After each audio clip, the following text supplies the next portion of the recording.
Hai semuanya, Assalamualaikum, kembali lagi di channelnya Ayah. Nah, jadi di video kali ini aku tuh mau cerita tentang bencana alam nih gitu ya. Persiapan bencana alam di Jepang itu kayak apa sih gitu. Nah, kenapa pengen cerita? Karena beberapa hari yang lalu itu di tanggal 5 Maret itu ada bencana gempa terjadi di New Zealand.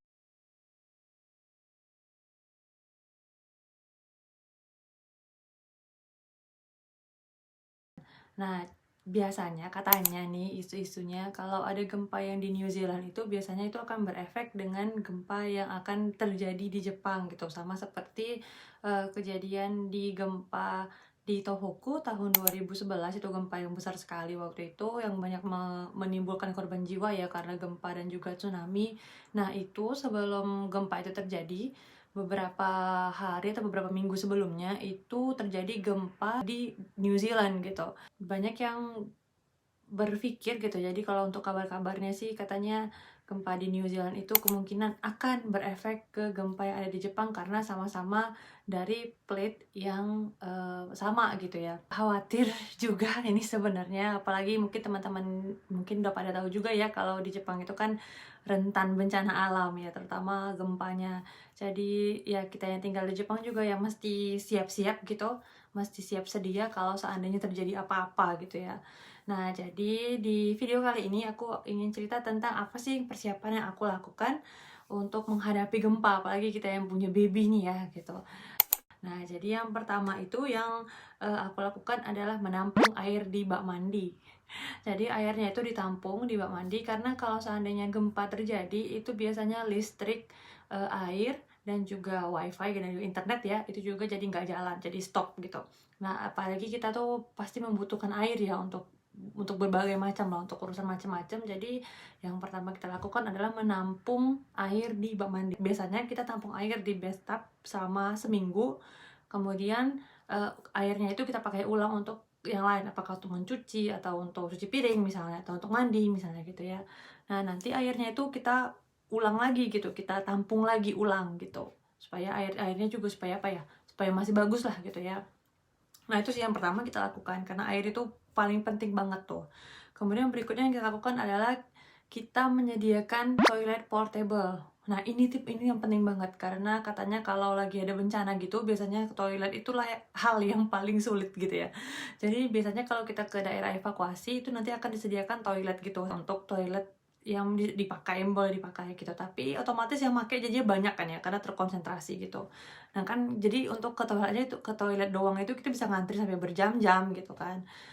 Nah, jadi supaya menghindari kejadian seperti itu, apalagi kalau kita itu nggak ke luar ya, maksudnya nggak ke daerah evakuasi, tapi kita tuh berada di rumah gitu, di mana air dan listrik juga ya stop gitu ya. Jadi kita menyediakan toilet portable.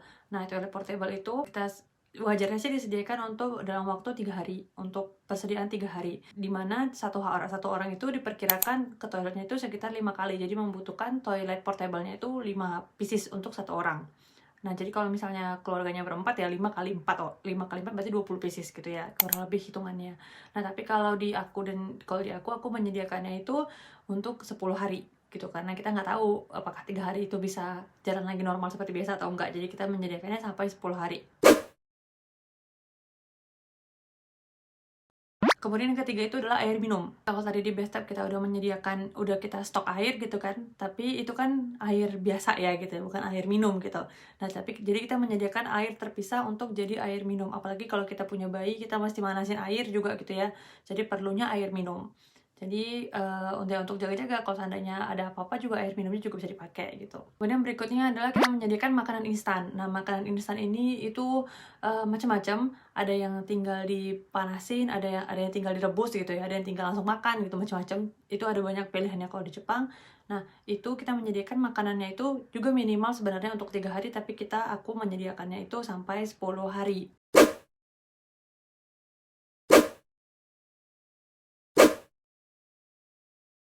Dan untuk cewek, ini penting sekali, itu adalah kebutuhan untuk saat menstruasi. Jadi sediakan napkin, sediakan pembalut untuk evakuasi gitu ya, untuk saat-saat bencana. Jadi sediakan stok. Berikutnya ini kalau seperti kita yang punya bayi itu pastinya kita memerlukan yang namanya makanan bayi gitu ya. Nah, di sini juga ada namanya makanan bayi instan yang bisa langsung dimakan gitu.